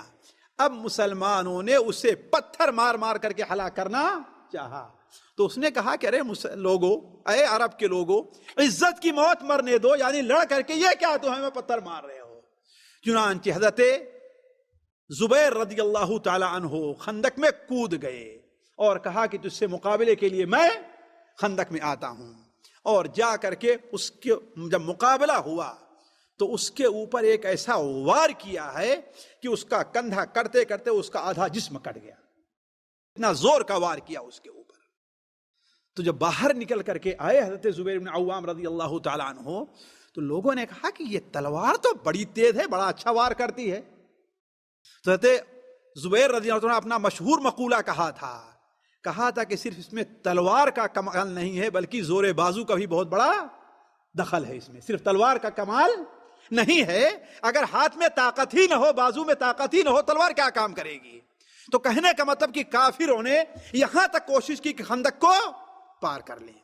ساتھیوں، 20 دن گزر جانے کے بعد جب کافروں نے دیکھا کہ اب ہم خندق کو آسانی سے پار نہیں کر سکتے، اس لیے کہ مسلمان ہمیں قریب آنے ہی نہیں دے رہے ہیں، ہم جہاں قریب جاتے ہیں تو پتھروں اور تیروں سے ہمارا استقبال کرتے ہیں. اور یہ بھی سوچیں کہ کافر اتنے دن کے لیے نہیں آئے ہوئے تھے، وہ تو یہ سمجھے تھے گھنٹے میں اپنا معاملہ طے کر کے اپنا ایک دن میں چلے جائیں کہ نہیں. لہذا پھر یہاں پر یہود اپنی چال چلنی شروع کیے. یہود اس لیے کہ ان کے ساتھ حیی ابن اخطب جو بنو نذیر کے نکالے گئے تھے اور خیبر میں آباد ہوئے تھے اور کافروں کے ساتھ آئے ہوئے تھے. حیی ابن اخطب ابو سفیان سے کہتا ہے کہ اب میں ایک اور چال چلتا ہوں کہ بنو قریظہ سے یہ کہتا ہوں کہ محمد اللہ علیہ وسلم کے ساتھ جو عہد ان کا ہے، آپس میں معاہدہ ہے، اس کو ختم کر دے. جب معاہدہ ختم ہو جائے گا تو ہمارا فائدہ کیا ہوگا؟ ہمارا فائدہ یہ ہوگا کہ پیچھے سے بنو قریظہ کے لوگ حملہ کریں گے. اس لیے کہ ساتھیوں، بنو قریظہ کی جو آبادی تھی وہ مسجد نبوی کے قریب تھی. یہ دیکھیے خندق جو ہے یہ ہے، خندق یہ ہے. اصل مدینہ کی آبادی جو ہے یہ تھی، یہ اور بنو قریظہ کے لوگ یہاں آباد تھے. گویا خندق اور اصل مدینہ کی جو آبادی ہے، مدینہ کی آبادی بنو قریظہ اور خندق کے درمیان تھی تقریباً. یہ بنو قریظہ ہیں، یہ ان کی آبادی ہے، قبا کا علاقہ ہے. یہ بنو قریظہ ہیں. یہاں پر لشکر تھا، یہ لشکر کافروں، یہ قریش کا لشکر، یہ قریش کا لشکر ہے، یہ غطفان کا ہے. مسلمان یہاں تھے. اللہ کے رسول صلی اللہ علیہ وسلم نے یہیں پر کہیں عورتوں اور بچوں کو رکھا ہوا تھا. ہوا یہ کہ وہ یہ چاہتے تھے کہ اگر قریظہ کے لوگ مسلمانوں سے جو معاہدہ ہے وہ ختم کر دیں تو ہمارا 2 فائدہ ہوگا. ایک فائدہ تو ہوگا کہ ان کے علاقے سے چھپ کر کے ہمیں مدینہ میں داخل ہونے کا موقع مل جائے گا، باغات سے اور ان کے علاقے سے چھپ کر کے موقع مل جائے گا. دوسرا فائدہ یہ ہوگا کہ خندق کے اوپر جو اتنا بڑا پہرا لگا ہوا ہے، مسلمان سارے کے سارے یہاں پر جمع ہو گئے ہیں، اگر ادھر سے بنو قریظہ حملہ کریں گے تو مسلمان 2 حصوں میں بڑھ جائیں گے تو ہمیں ان کے ساتھ نپٹنے میں آسانی ہوگی. لہذا حیی ابن اخطب بدبخت ہے، بنو قریظہ کے پاس آتا ہے اور اس کے سردار کعب ابن اسد کے دروازے پر آیا تو اس نے دروازہ کھولنے سے انکار کر دیا.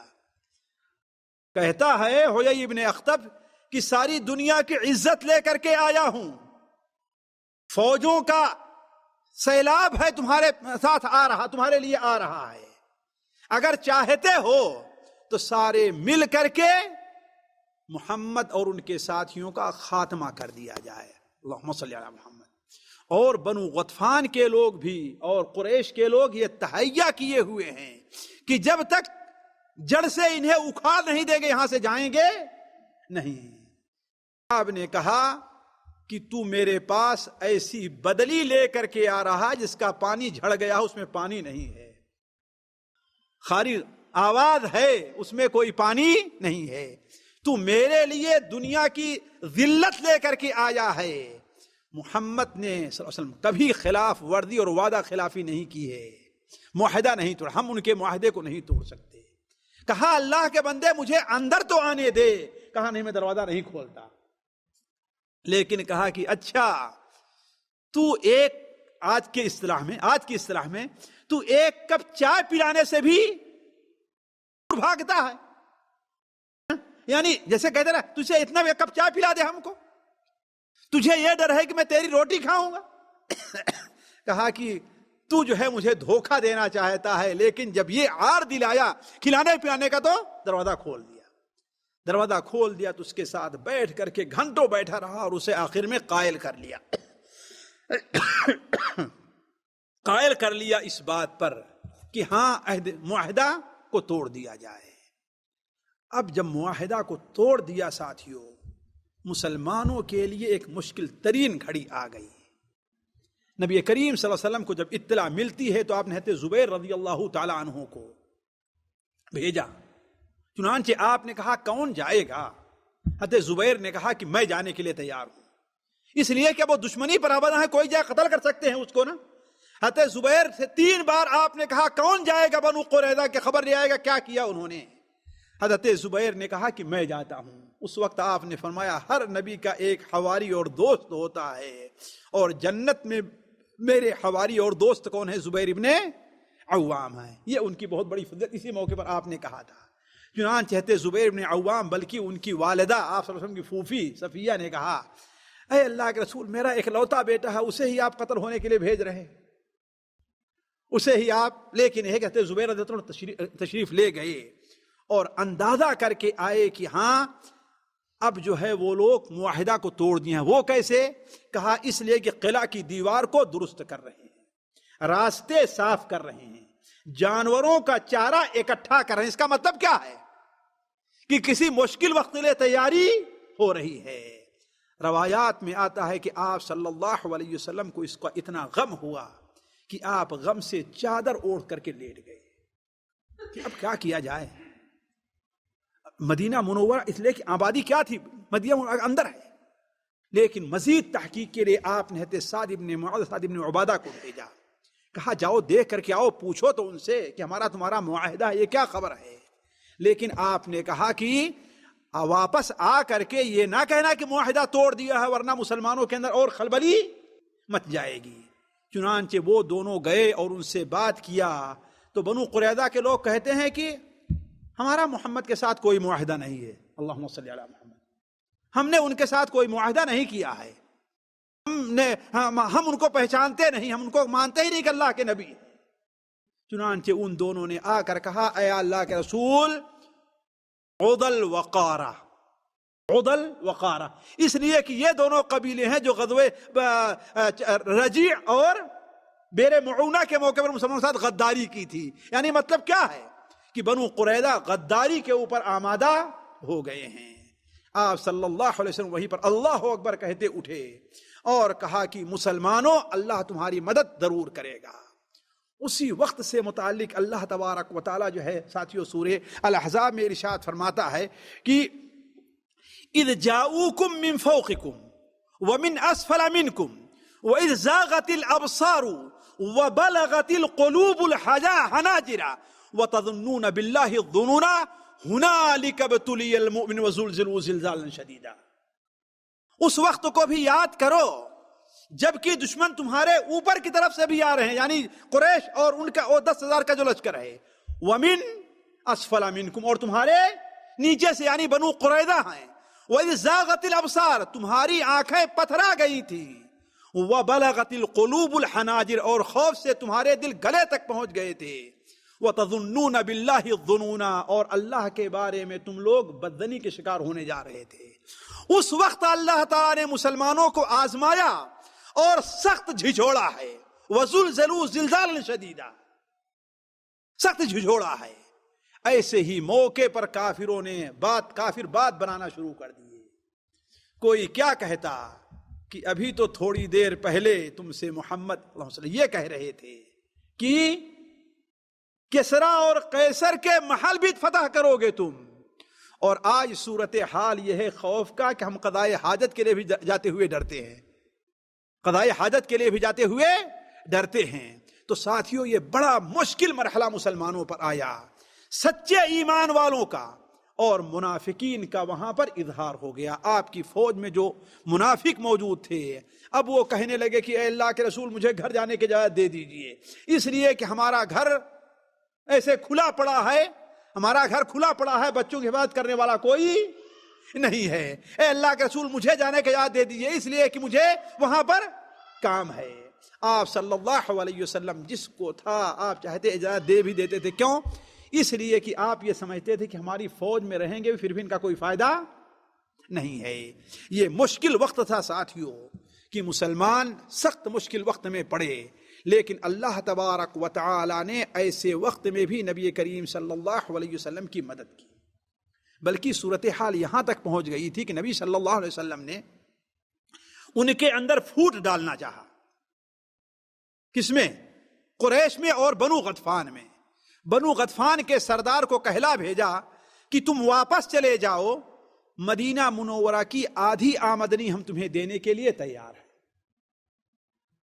اس نے کہا کہ پوری آمدنی دو، تو اس لیے کہ ہمیں خیبر والوں نے کیا کہا ہے؟ پوری آمدنی۔ آپ نے کہا کہ پوری نہیں، آدھی۔ اس پر آپ تیار ہوئے، لیکن کہا کہ ذرا ہم سعدوں سے مشورہ تو کر لیں، سعد ابن معاذ، سعد ابن عبادہ، سعد ابن مسعود، ان لوگوں سے مشورہ تو کر لیں، اس لیے کہ یہی اپنے قوم قریش انصار کے سردار تھے۔ آپ صلی اللہ علیہ وسلم نے ان کو بلایا تو ان لوگوں نے کہا کہ اے اللہ کے رسول صلی اللہ علیہ وسلم، اگر یہ وحی آپ کی طرف آئی ہے کہ ان کے ساتھ ایسے صلح کر لی جائے، تب تو اس بارے میں ہم کوئی دخل نہیں دینا چاہتے۔ ساتھیوں یہ مسلمانوں کا موقف ہونا چاہیے، یہ موقف کہ اگر اللہ کی طرف سے کوئی حکم آ رہا ہے اس میں بظاہر ہمارا نقصان دکھائی دے رہا ہے، لیکن ہمیں اس کے ماننے میں کوئی، اس لیے کہ ان کا بظاہر یہ نقصان تھا نا، آدھی پیداوار دینے کے لیے وہ تیار ہو رہے تھے، اور ظاہر بات جو دے رہا اسے ذلیل ہو کے دینا پڑے گا، نہیں دینا پڑے گا، اور یہ جانتے ہیں بہادری کے خلاف ہے کوئی آدمی ذلیل ہو کر کے کسی کو کوئی چیز دے۔ لیکن انہوں نے کیا کہا؟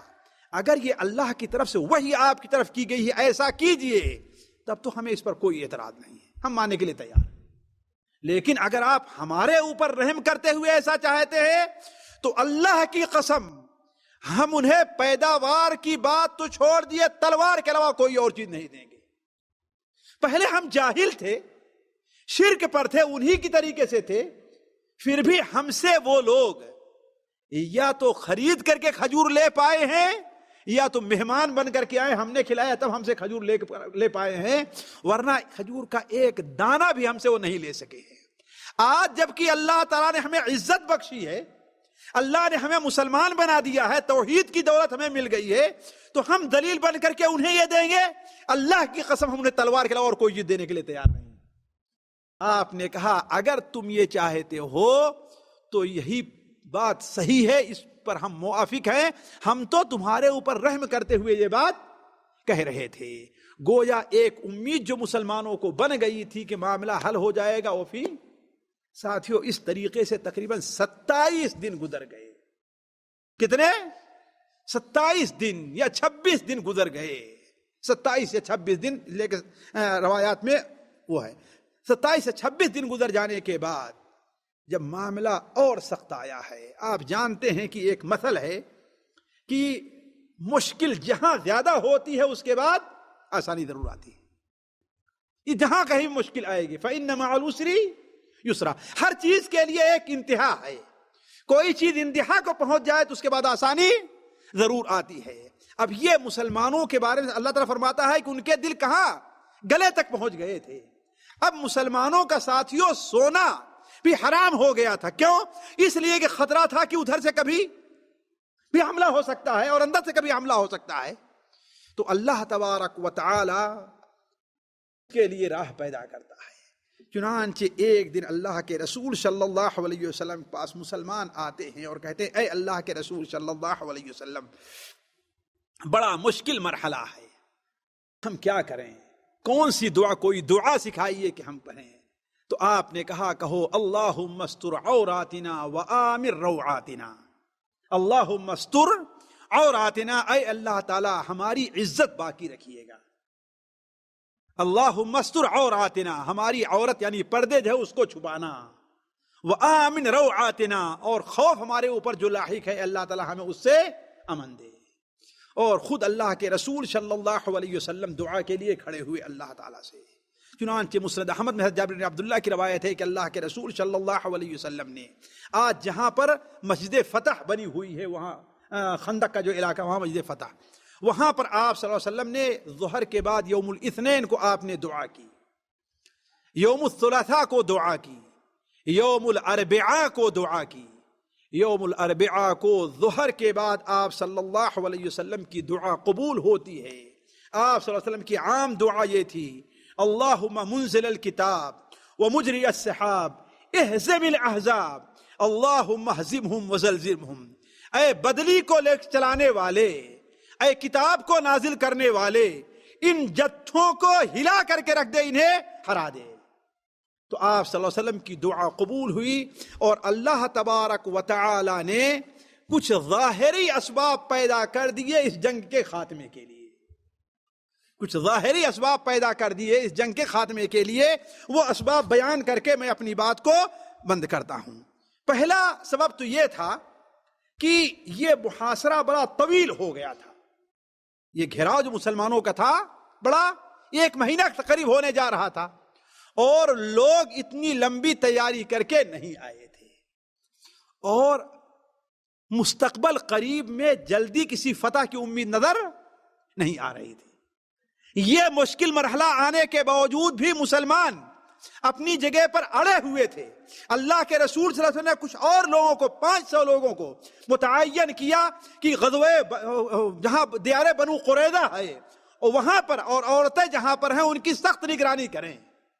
چنانچہ ایک بار ایک یہودی اس کے پاس آیا, اس قلعے کے پاس, گڑھئی کے پاس جس میں عورتیں آباد تھیں.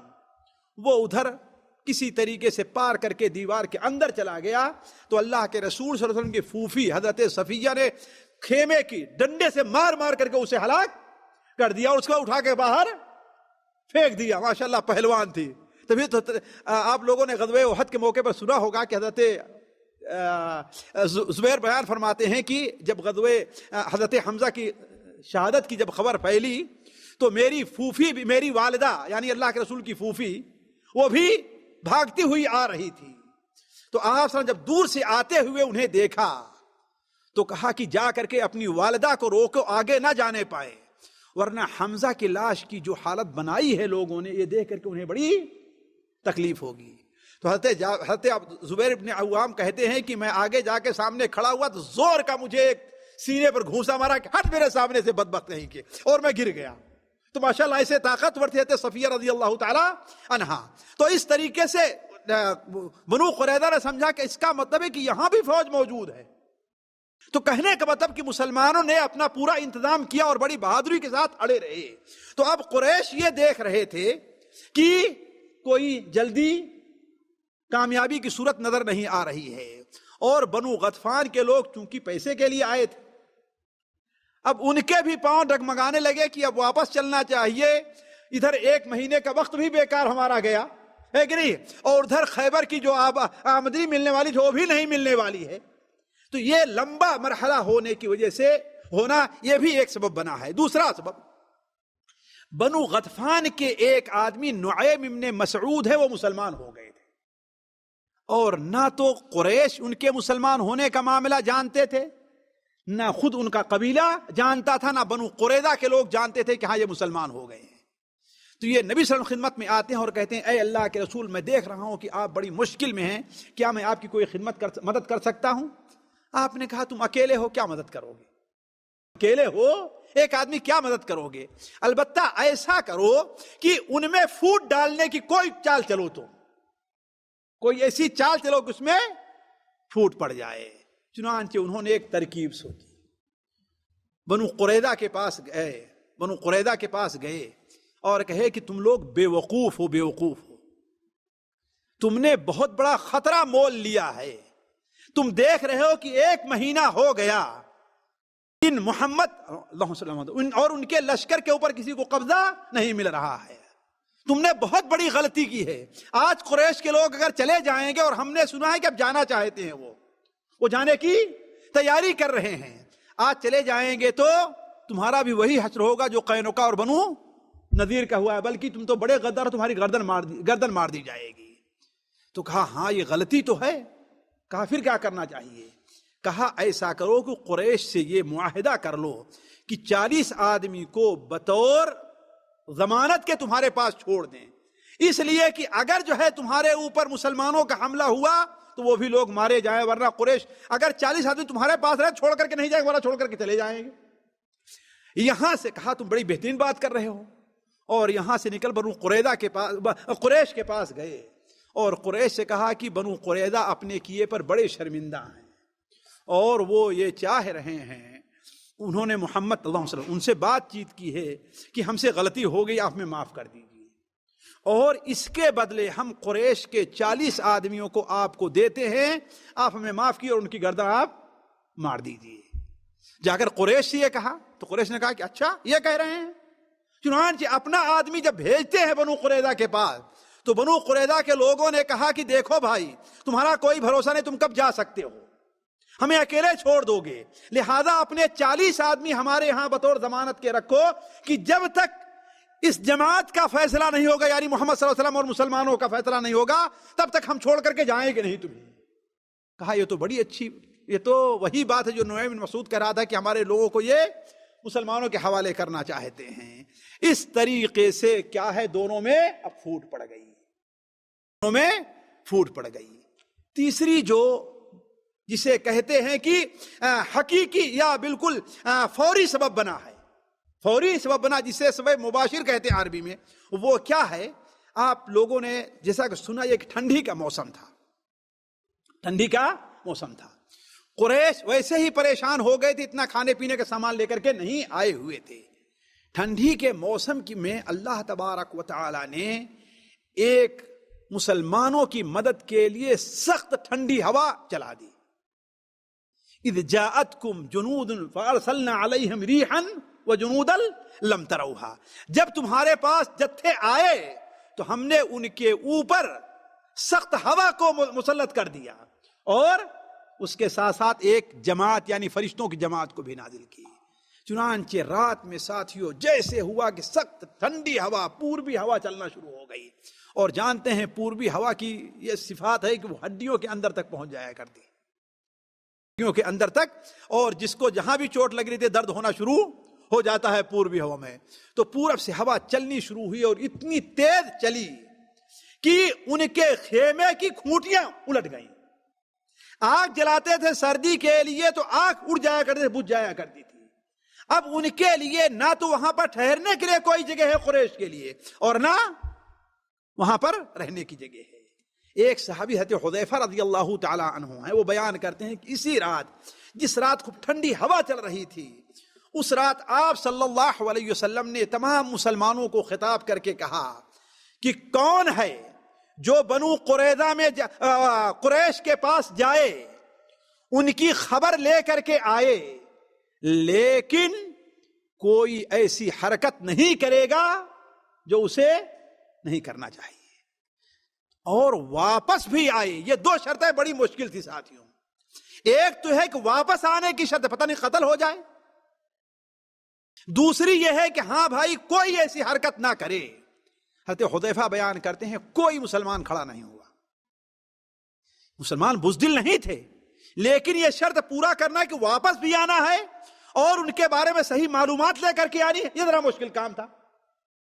چنانچہ تیسری بار میں آپ نے حضرت حذیفہ سے کہا کہ حذیفہ تم جاؤ۔ وہ کہتے ہیں کہ میری جانے کی طبیعت تو نہیں تھی، لیکن آپ کے حکم کے آگے ہمیں کوئی چارہ نہیں تھا۔ کہا کہ جاؤ، دیکھو کہ قریش نے کیا کیا، ان کی خبر لے کر کے آؤ اور کوئی کام اپنی طرف سے نہ کرنا۔ حضرت حذیفہ کہتے ہیں کہ میں جا رہا تھا، ٹھنڈی کا موسم تو بڑا تھا، لیکن اللہ تعالیٰ کا فضل ایسا ہوا کہ مجھے ایسا لگ رہا تھا کہ میں حمام میں چل رہا ہوں۔ جا کے دیکھتا ہوں کہ ہانڈی ادھر پلٹی ہوئی ہے، کسی کا خیمہ ادھر گرا ہوا ہے، کسی کا چولہا ادھر بجھا پڑا ہوا ہے، کوئی اپنا سامان باندھ رہا ہے، یہاں تک کہ میں ایک جماعت کے پاس پہنچا جس میں ابو سفیان تھا۔ میں دیکھا کہ روشنی میں اپنی پیٹھ کو وہ آگ جلا کر کے سینک رہا ہے سردی کی وجہ سے بچنے کے لیے۔ کہا ہم نے اپنا تیر تو نکالا کہ ماروں اور اللہ کے دشمن کو ختم کر دوں، لیکن اللہ کے رسول سے منع کیا کیا تھا؟ کوئی کام اپنی طرف سے کرنا نہیں ہے۔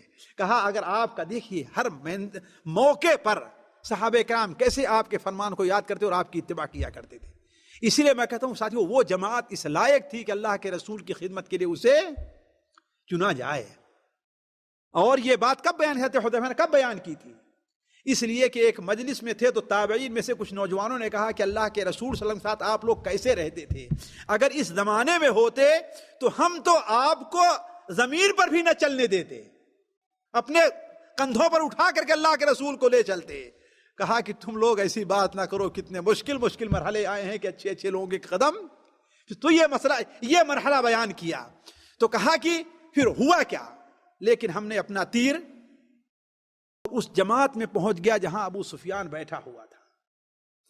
کہا کہ ابو سفیان کو اندازہ لگا کہ کوئی آدمی اجنبی داخل ہوا ہے، اور یہ 30-40 آدمیوں کا گروپ تھا، سارے لوگ بیٹھے ہوئے تھے۔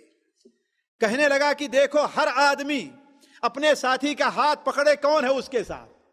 حضرت حذیفہ کہتے ہیں ہم نے پھر کہا ہاں بھائی تم کون ہو بتاؤ، اور تم کون ہو بتاؤ، یعنی قبل اس کے کہ مجھ سے پوچھے میں ان سے پوچھنا شروع کر دیا۔ اس کے بعد ابو سفیان کہتا ہے کہ دیکھو لوگوں نے دھوکہ دیا ہمیں، بنو قریظہ ہمارا ساتھ دینے کے لیے تیار نہیں ہو رہے ہیں، وہ غداری کر رہے ہیں، اور ہمارا سامان رسد بھی ختم ہو رہا ہے، اور ایسی سردی ہے جس میں ٹھہرنا مشکل ہے، لہذا اے لوگوں چلنے کی تیاری کرو۔ تو کہا ایسا لگا کہ لوگ اسی انتظار ہی میں تھے، سارے لوگ تیاری کوشش کی، اور میں وہاں سے چپکے سے نکلا اور نبی صلی اللہ علیہ وسلم کی خدمت میں آیا۔ اور جب پہنچا تو مجھے سردی لگنے لگی۔ میں کیا دیکھ رہا ہوں کہ نبی کریم صلی اللہ علیہ وسلم کھڑے ہو کر کے نماز پڑھ رہے ہیں۔ ساتھیو یہ ہے، آپ کیا کر رہے تھے؟ نماز پڑھ رہے تھے۔ اس لیے تو حذیفہ بیان کرتے ہیں کہ نبی اذا حزبہ امر صلی، جب کوئی مشکل گھڑی آپ کے اوپر آتی تھی تو آپ نماز پڑھنا شروع کرتے تھے۔ کیا نماز؟ فرض نماز۔ ہمارے ہاں مصیبت ہے فرض نماز نہیں، فرض نماز نہیں، مزید نفلیں آپ پڑھنا شروع کریں اللہ تعالیٰ دعا کرنے کے لیے کہ نماز کے بعد اللہ تعالیٰ سے دعا کریں۔ تو آ کر کے جب ہم نے یہ بیان کیا تو آپ صلی اللہ علیہ وسلم نے کہا کہ اب جو ہے کافر یہاں پر ٹھہریں گے نہیں۔ چنانچہ صبح ہوتے ہوتے ساتھیوں پورا میدان خالی ہو گیا، پورا میدان خالی، لیکن مسلمان اپنی جگہ پر موجود تھے۔ نبی کریم صلی اللہ علیہ وسلم جب صبح کا فجر کی نماز کے بعد اجالا ہوا اور جا کر کے آپ نے مشاہدہ کیا تو دور ہی سے تو کیا دیکھتے ہیں کہ خیمے پڑے ہیں، ہونٹیاں ہیں، چولہے ہیں، ہانڈیاں الٹی ہوئی ہیں۔ اس وقت آپ صلی اللہ علیہ وسلم نے ایک بڑی اہم بات کہی جو معجزہ ہے آپ صلی اللہ علیہ وسلم کا۔ آپ نے کیا فرمایا؟ الآن نغزوہم ولا یغزونا نحن نسیر الیہم، آج کے بعد سے قریش کے لوگ ہمارے اوپر حملہ کرنے نہیں آئیں گے، ہم ان کے اوپر حملہ کرنے جائیں گے۔ آج کے بعد سے قریش ہمارے اوپر حملہ کرنے نہیں آئیں گے، ہم ان کے اوپر حملہ کرنے جائیں گے۔ نحن نسیر الیہم، ہم ان کے پاس چل کر کے جائیں گے۔ اور تاریخ نے ثابت کر دیا کہ اس کے بعد سے کفار کو مسلمانوں سے مقابلے کے لیے، قریش کو مسلمانوں سے مقابلے کے لیے کبھی فوج نہیں اکٹھا کی انہوں نے مسلمانوں سے مقابلہ کے لیے۔ تو اس طریقے سے ساتھیوں غزوہ خندق کا اللہ تعالیٰ کے فضل سے خاتمہ ہو گیا، جس میں مسلمانوں کو کوئی جانی اور مالی نقصان زیادہ نہیں ہوا۔ مسلمانوں کی طرف سے آتا ہے کہ 6 صحابہ کرام شہید ہوئے تھے۔ کتنا؟ 6، اس لیے کہ تیروں کا مقابلہ ہوا کرتا، 6 صحابہ کرام شہید ہوئے تھے۔